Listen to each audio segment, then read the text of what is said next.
यसमा हेर्दाखेरि चाहिँ यहाँ फट्याङ्ग्रा हो यो।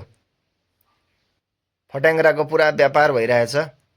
फट्याङ्ग्रा पनि खान मिल्दो रहेछ है साथी। ल झिँगे माछा जस्तै हुँदो रहेछ के हो।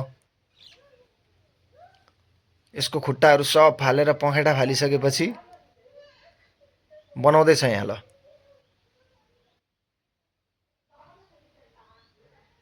ल अब रेडी हुँदैछ, रेडी। ल अब यसलाई पखालेर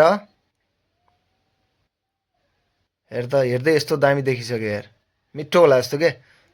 यत्तिकै बसाल्ने रहेछ। ल नुन हालेर। ल सिक्नुहोस् है, सिक्नुहोस् फट्याङ्ग्रा खान।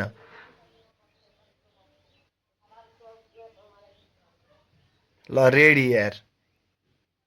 अरिङ्गलको किरा जस्तो हुँदो रहेछ। ल मिठो होला जस्तो छ, ट्राई गर्नुपर्ने भयो नि त अब। वाह, मिठो मिठो। ल